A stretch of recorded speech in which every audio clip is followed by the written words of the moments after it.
What up? Salvador Briggman here, wherever you are hailing in from. If you're listening on your phone, if you're listening in the car, if you're listening on the way to work, you're doing dishes, you're cleaning the house, or even you're at the gym on a run, thank you so much for tuning into today's podcast episode. On this show, I talk a lot about how to get funding for your dreams, how to get funding for your business, how to get funding for your creative projects in order to move your life forward, to ethically impact the world for the positive.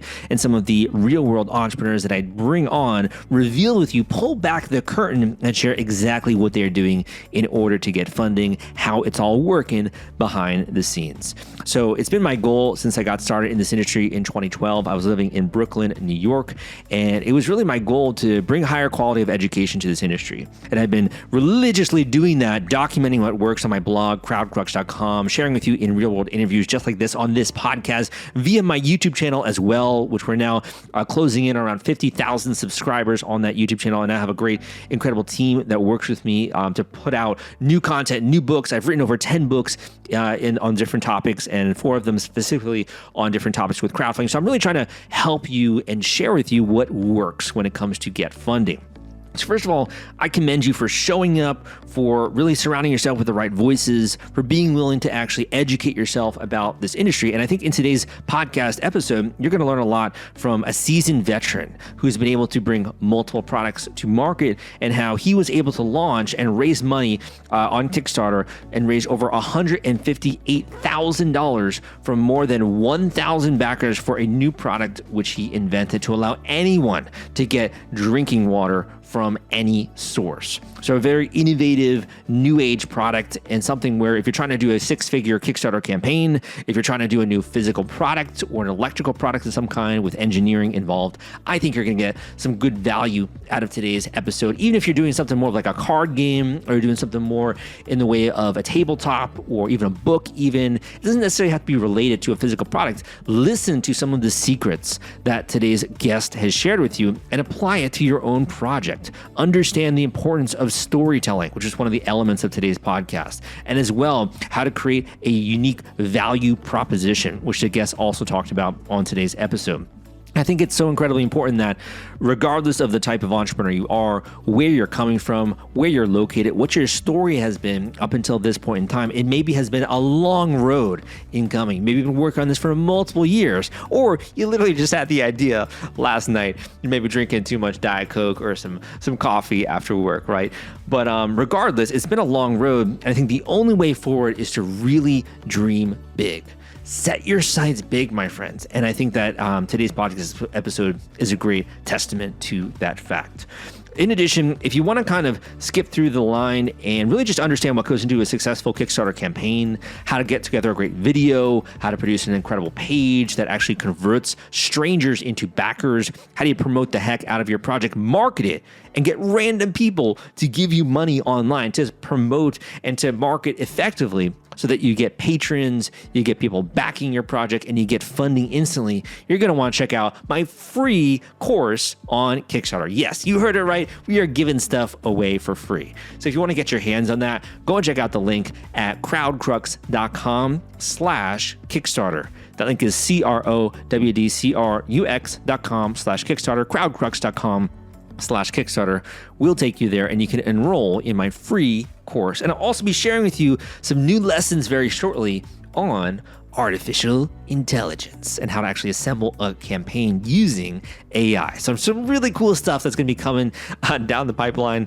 Last thing I will mention is that if you want to get access to the formula behind a successful project, I'm talking about just cutting through the fluff, giving you the fundraising nuggets of gold that are proven to work to get funding on Kickstarter, how to gamify the algorithm, how to get funding quickly, and some of the ways in which you can actually turn these strangers very shortly into backers. I shared this and more, packaged it together, and really just delivered it to you in my Audible book the Kickstarter launch formula. And as another really cool announcement, Audible is doing an incredible job, and they are giving you access to this book for free. You can download it for free. All you got to do is get a free trial of Audible, and you can get a free copy of the Kickstarter launch formula, armed with my free course and the free book. There's no stopping you, my friends. So go get your hands on this at crowdcrux.com/Kickstarter audio. That link will take you there, and you can download my free audio book, the Kickstarter launch formula. Again, that link is crowdcrux.com/Kickstarter audio. Without further ado, let's get into today's podcast episode and discover what went into this six-figure campaign, how you can copy some of these techniques as well when it comes to yours and be far more successful than your neighbor. It's coming up right after this. Hey guys, welcome back to the Crowdfunding Demystified podcast. Today we are speaking with a Kickstarter success story who's attracted over 100K with his campaign, more than 1,000 backers for Vitaloop. Get pure water from any lake, river, pond, or sink. And we are lucky enough to have the creator here with us. Arild, welcome to the podcast. Thanks for having me, Salvador. Definitely, dude. And I hear you are also a listener of the show or of the YouTube channel. So awesome to have you on. And it's kind of like karma, right, in that way. Well, I mean, I have to tell you, you were one of my sources in the early days of our campaign, discussing internally what we should go for, Kickstarter or Indiegogo, and should we do it at all or go direct into the market. So yeah, you were a source of our knowledge. Well, we got to thank the other guests who have come on. I mean, I appreciate it so much, and also people like you who are really candid with, being willing to talk about your project. So, for those that are listening, maybe you could describe a little bit about what you've created here, and just a tiny bit about you. Sure, I'll give you a quick background. I mean, I've been developing products for many years, and building brands around it, and. But my background is more coffee, so I actually started without coffee a lot, but it doesn't really matter how much you spend on a coffee machine or coffee itself. If the water is no good, the coffee will be bad regardless. That's how we really went into water and found that interesting. And looking back, how water is, throughout the world, it is becoming more polluted. We have climate disasters all over us. So that's how we moved into water, basically. And what we want to do is to create a device that can filtrate or clean whatever water you have near you. So the local water is the best water. That's how we see it. Very cool. So your passion kind of comes from the water, right? And how long you've been, making different products and building brands? I think, 20 years. So more or less. I think the last 10 years I've been more with hardware, developing products. Well, I think the last 14 years, in fact. Yeah. So would you label yourself an inventor, a creator, a businessman, entrepreneur? How do you consider yourself to be? My background is more marketing and business. So, it doesn't really, you need to know the market you are working on before you create a product. So I always start with our development process from a market point of view. So I would like to create something the market wants, and I start from there. And you have this long history, but from what I understand, at least this, according to this brand, was the first campaign you've launched. Have you done a Kickstarter before, or was this your first time? No, Kickstarter is the first time ever, and it's a different way to handle marketing and communication in general. So this is a completely new experience for me. And also, that's so exciting, dude. I've been developing products for many years. I've been selling products in Europe and in the US before through a company I worked for, but never on my own and never through Kickstarter. So it's all brand new experience for me. Having been successful before, what led you to that platform? Like, why do a campaign? What kind of led you to considering that? Well, we had investors. So we had a product that we developed. So we didn't go for Kickstarter to get funders, backers to build the product. So we looked at it as more as a marketing channel to reach out to the market and also test where is the market? Is it in the US? Is it in Europe? Or where other places? So we saw it as a marketing research and also a way to build our community around it. So you were kind of looking for validation, it sounds like understanding your community more, and also the brand recognition, I imagine, the marketing. Exactly. Yeah.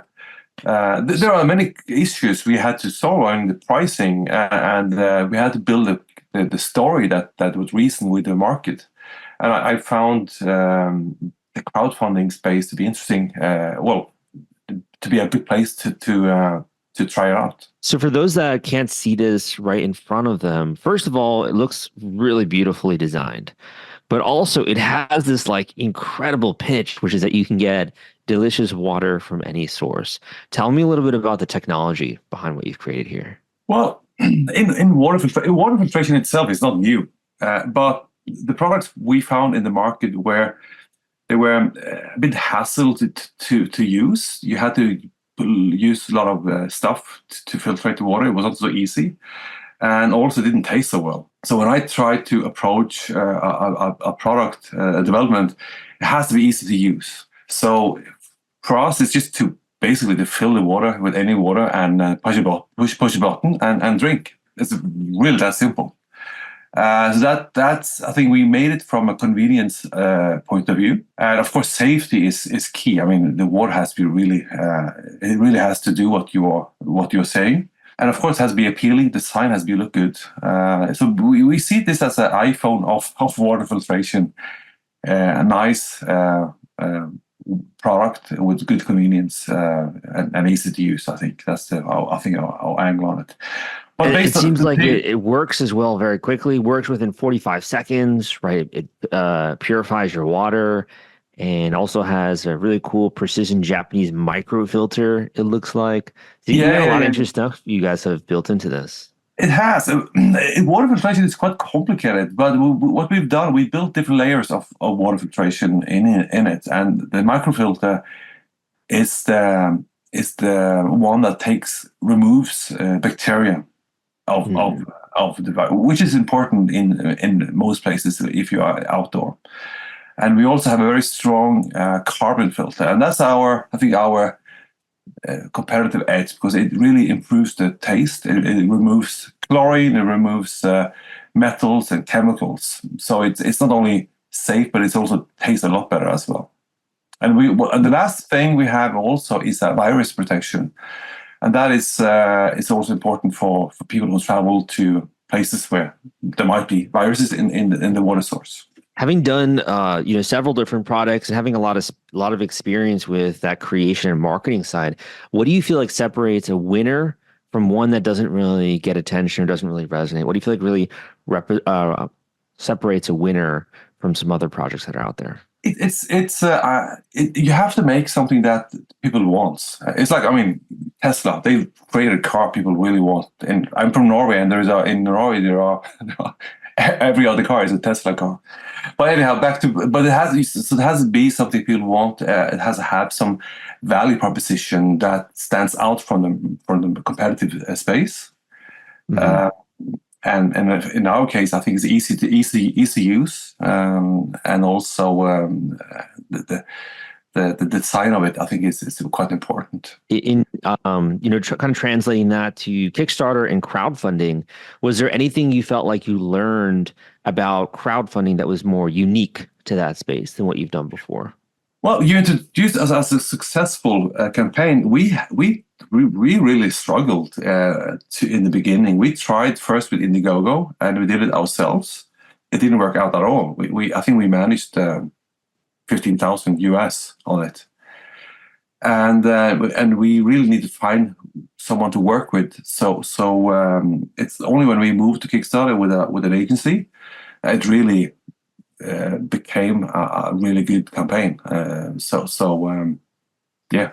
So make sure you're partnering with the right people. Did you feel like Kickstarter had a bigger community than Indiegogo, or what were your thoughts on that choice? Well, we initially started with Indiegogo because I liked the profile of the product better, and I liked the personal service they offered. Kickstarter for me was really big. There are games and there are all kinds of things there.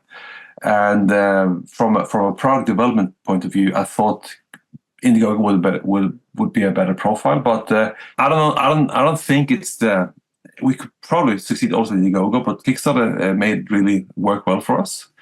And in fact, 47% of all the backers came from Kickstarter community. Interesting. That's quite a lot. So it really resonated with the platform itself. That was actually one of my questions for you is, what do you feel like contributed most to your funding?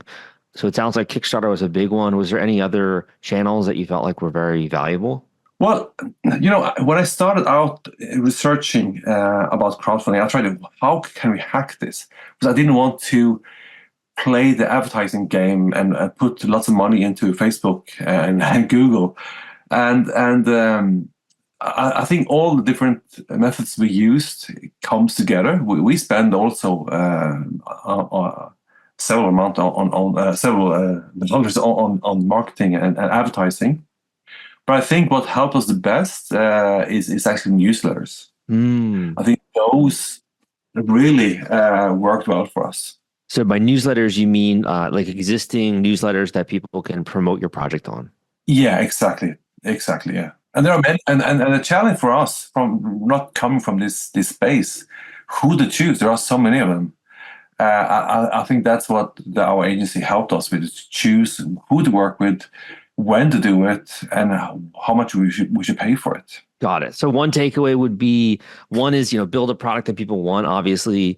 Two is make sure you're using different channels, not just relying on Kickstarter, but also exploring different newsletters that are in the industry, right? Exactly. Well, in fact, the newsletter gave us also around 45% of the whole funding.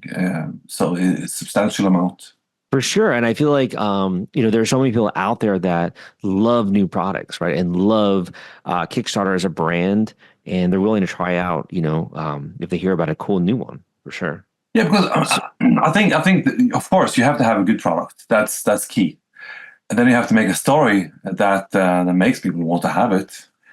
And then you have to find people to communicate them to, and that's, of course, is expensive. And with the newsletters, we managed to reach those people with our story and with our product. In looking back on the days before you went live, I mean, you had just launched an Indiegogo campaign. You raised $15K, which is actually great. Like $15K is awesome, But I'm sure you were looking for more. What was going through your head? What were you feeling the night before you went live with this Kickstarter? I had since we had an experience with Indiegogo, at first I was hesitant to have any expectations, but we trusted the agency, and they really helped us through, and they had a good plan, so they supported us a lot. So it grew. We reached our funding goal within 2 days, I believe, if I remember correct. Yes. So and then it's just built from that, and it grew within 45 days up to 160,000 US. If you're worried about the fulfillment and shipping part of your Kickstarter campaign when it comes to getting out all those perks and rewards to your backers, rest assured I've put together a complete Kickstarter fulfillment and shipping checklist for you, and it's free. This is sponsored by the folks at Fulfillrite, and they thought that you should have this checklist as part of your arsenal going into a crowdfunding campaign. If you want to get instant access to this checklist, and it's free, you can go to fulfillrite.com/checklist. Again, that is fulfillrite.com/checklist, fulfillrite.com/checklist. Just go to that link and you can download it immediately.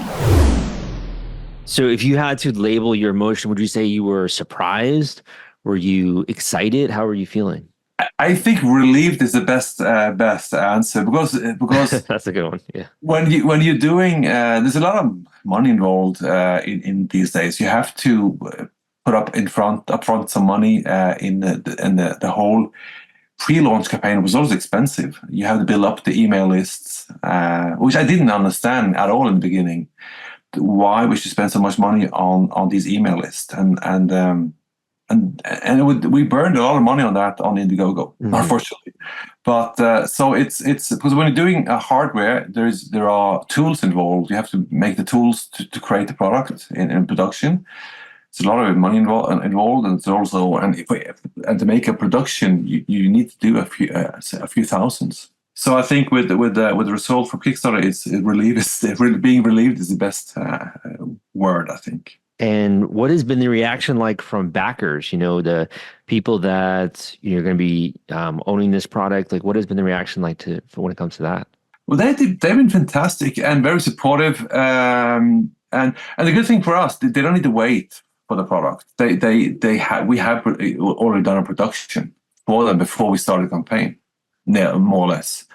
So I think they are getting it. We are fulfilling the delivery now in January. We finished in December, and we are fulfilling in January. So they are looking forward to get it.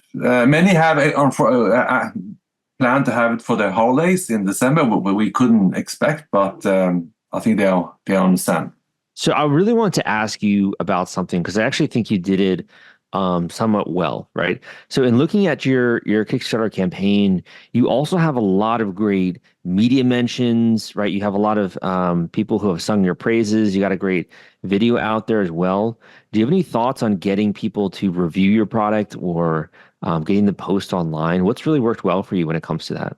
Well, Vitaloop is a brand we are developing for more than Kickstarter. So we thought it was important for us to build up the social media. So we got I was approached by a person called Magdalena, and she works for us now as a marketing manager, and she has built the whole social media content for us. And without it, I think backers wouldn't have the trust on the brands. I think it's very important to have a good platform on social media content before you start the campaign. Okay. So for someone who's listening to this, would you tell them to begin with social media from day one and start like producing that content? Like, how do you get someone who you've never met before to maybe consider? Yeah, I would, but then again, it depends on the campaign, because we had a product. Many on Indiegogo or Kickstarter, they don't have a product yet. They have an idea and they have some drawings or maybe a prototype. But I think it's really important to have some ambassadors, to have some people that would like to use the product, that could talk about it, and to build some trust before they go live on Kickstarter or Indiegogo. Does that be, when you're thinking about those conversations, do you think that begins like months ahead of time? Is that weeks ahead of time? Like, when do you think that those conversations should take place? Well, I didn't know before I saw, but I think now after months ahead. Months ahead. Awesome. We probably built 6 months and more content before we actually went live on Kickstarter. Yeah, I think that's super cool. That's a great wake up call as well, which is to be prepared, right? Yeah, and we sent a guy to, well, we didn't send him, he went anyhow, but we sent a bottle with him to Pakistan and the Himalayas to test the product. So we made a video out of it, I think, with that, and that's reasoned really well with our audience. That is so cool. That's like an amazing trip to be able to do something like that, right? I'm sure you seeded that idea, right? Yeah, so he only used our bottle in the Vitaloop, in the Himalayas on his expedition. That is so cool. Yeah, that's awesome. I would love to do something like that someday. Me too. I haven't myself. Yeah, that's quite the experience. And I've done hiking before, like in Guatemala, and I can totally see where this could be very useful, especially in situations you don't want to be in, right? And you need something like this. Exactly. Yeah. So kind of been thinking about this, you've done a lot of different launches, it sounds like, and you have experience. What's been the most rewarding aspect of this campaign for you? I think working with the agency was really rewarding for us, because they really knew what they were doing. They really helped us a lot. I think I have to give the credit for our marketing manager, Magdalena, who works for us, and also the agency, the crowdfunding formula. I think I think passion is really important, because it's a lot of work building up a campaign, and you need to have a lot of drive and passion for it. And working with the TCF, I think they had a lot of passion at building up these campaigns for us. So I think that's I think that's been one of the most rewarding. Also, working with influencers as well. We've had working with Matthias, who went to Pakistan with the bottle. I think that's quite fantastic to see people are using the product we have developed in the field. That's great. When you're thinking about the campaign and sort of the impact that you're making here. You mentioned wanting to build a larger brand. Are you thinking of other products in the same vein of things, or what are your thoughts when you mentioned that? Well, I think, yeah, I remember one of your questions about the magazines. I think the crowdfunding platform is a step, and building up to have different channels. So we would like to build more products, and we have more products in the pipeline that will work within the Vitaloop world and the brand. Mm-hmm. So we are already in talks with the retailers, and we will do both Europe and US as first. And I think what's important is to have a good assortment that can support the shelf space, and also Yeah, yeah, it sounds like you have a lot of plans in the works there when it comes to that. And I'm sure you want to, obviously ship out the product, right, and get that done with. And I'm sure you'll think more well, about that's the first priority. We have about 1,200 products now we have to ship out. So that's working on fulfillment is also quite a task in itself. Yeah, that's definitely no easy task, and I'm sure that's a lot of coordination if you have international backers as well, right? Oh yeah. It's yeah. Well, we haven't finished it yet. I'm sure there will be more experiences in a month or so. But so far we have control. We have now just a few days ago finalized all the shipment costs to over 65 countries in the world. So that will be interesting to see how that works out. One of the other things you mentioned as well was doing research and like learning. Do you feel like there are any videos that are missing that should be produced, or any things you wish you knew, when it comes to tips or advice that you feel like should be shared with the community? Yeah, one of the biggest question and answers I heard within the community, you have to build up a massive email list, and that's the only way to do it is advertising, and that is I think was a big challenge for us. We did, and we spent a lot of money on building up I think 2,000 emails, but they never converted to anything. So what we did is that when the product is not, I mean, we sold a product for 89 US, and when it's under 100, when you're building up email, it's quite expensive. So we decided after a while just to go straight into the campaign and rather use the marketing money on the campaign instead. So what we used before the campaign, we of course we tested the pricing, we tested the story, and we simplified the story a lot because it was a bit complicated. Water is complicated, and we had too many solutions to that. So we had different filters. So instead we only had one filter for the campaign, and that's it, to make it easy for everyone. So it has to be easy, and we have the right pricing. And since our product was under 100 US, we skipped the big long build-up of email list. And I think that's against everything, any advice I've read and heard in this crowdfunding space. Yeah, I think that's a great answer, and I think you're right in that not every project is going to work well in terms of pre-launch, and the method you go about gathering emails. Sometimes they don't convert, so you have to be aware of how you're allocating your budget, right, when it comes to that. So I think it's a great lesson. Thank you for sharing that. That's how it works for us. It doesn't mean it works for everyone else, but no, I appreciate you sharing your lessons and your truth there when it came to that. So we're coming to the end of the interview. I have one or two more questions for you, but where can people go to learn more about your campaign now that it's over? Where should they go and check you out? Well, yeah, we are redoing the webpage now. It's on vitaloop.com. That's our address, and we'll have more information there about the product. We also are moving into Indiegogo in demand right now, while we are building up our e-commerce sale and retail sale. So we are there right now as well.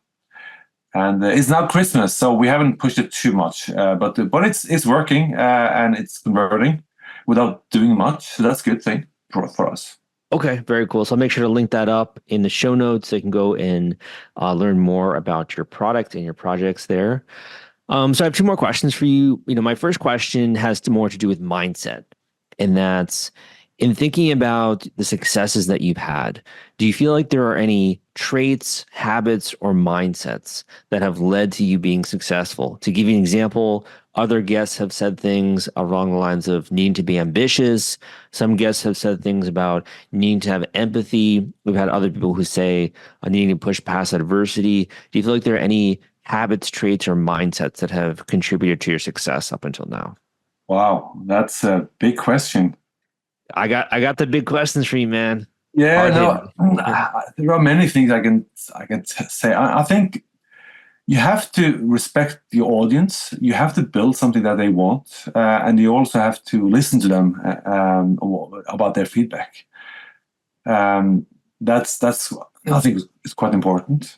So you would say, in terms of like a habit, it would be listening and being mindful of the feedback that you're getting along the way. Exactly, yeah, because there are so many different scenarios and usage scenarios that so you have to understand them. But I also think in terms of the crowdfunding campaign itself, you have to understand the product you have, and it's easy. Oh, I want to make $1 million, but you have to understand. Okay, the pricing we have is not $300, so you would require a lot of backers to sell $1 million. If you have a cheaper product like we did, we have it $89 US. Also, in any platform there is, if you do a retail sale, if you do Amazon sale, you have to build your own audience regardless. And I think you have to understand that, and that's why I think Kickstarter worked well for us. We did build our own audience. And while doing so, we got also a lot of back from Kickstarter. So I think that was a good thing for us, because in the beginning we also had many advice of not doing Kickstarter, not doing Indiegogo, just go direct into e-commerce. So, but I think we stick to the campaign. We stick to our strategy, and we believe that it will be a good move to start here first and building up that audience, and we did. So I think that's a important lesson for us. Also, okay, yeah. You have to have a lot of drive and passion, and you have to believe in it. If you don't, it won't work. Sure. So I think when we didn't make it at first at Indiegogo, we could have just given up. But we tried and moved on, and then did the analysis of what we did. Yeah. I mean, I commend you a lot for that. That takes guts and gumption, and it sounds like being willing to look at the failure, or what you consider to be a failure, and move past it, and then do it again and be successful. I mean, that's definitely takes courage.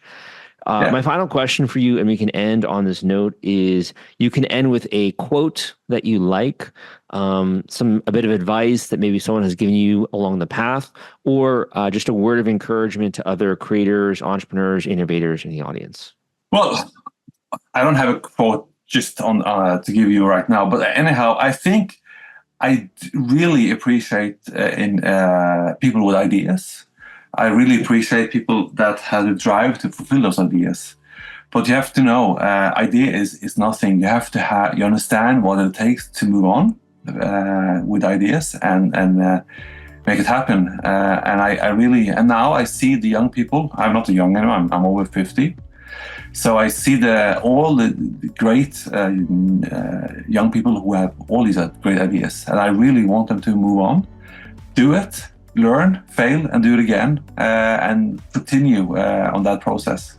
And I love to see all the drive people have these days. Well said. With the platforms Kickstarter can do, I mean, you have all the chances to do it well. Well said. Well said.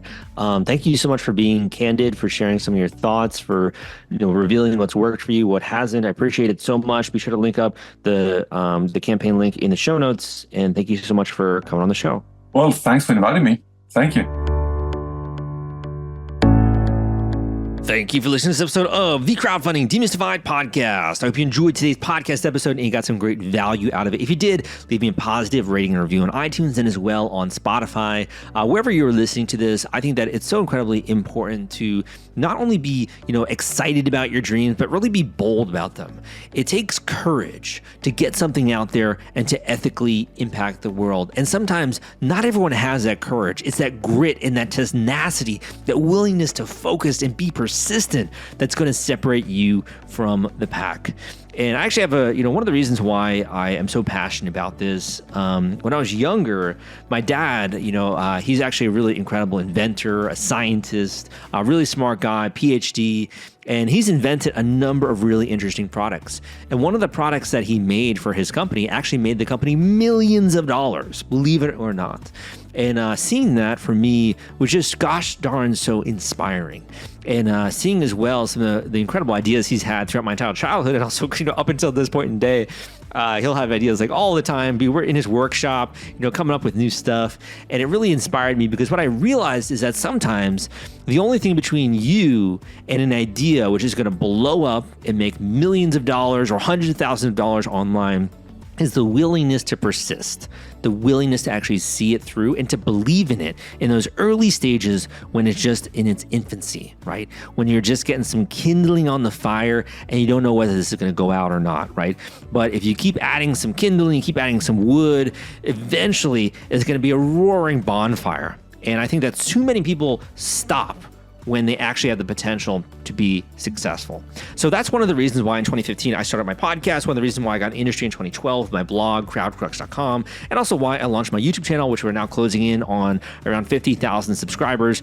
This is what for me is my passion. And I realized around that time when I launched the podcast is that the only way to really help people is to make myself available.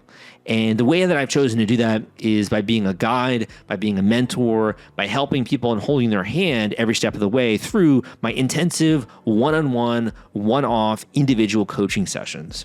So this is an intensive session where you come in and you share with me what you've been doing, and we go through your entire strategy. We go through what's going to work, other techniques that have been proven to work when it comes to your categories, some of the tools and resources that you don't know about, as well introduce you to other people in the industry that I think can help move you forward along your path. Some people who have booked individual intensive coaching sessions with me have been following me for years, and they finally have gotten around to doing it. Other people have been following me for literally 2 weeks, and they decide they want the straightest path to success. I've had people who are in the early stages of the idea and they don't even know if crowdfunding is a good fit for them. I've had other people that are like locked in, doing the campaign, doing a Kickstarter, or even doing an equity crowdfunding campaign, and they're like, Sal, I really just want to supercharge this. I really just want to pour some gasoline on this fire, right? And get this thing to take off. Tell me what to do.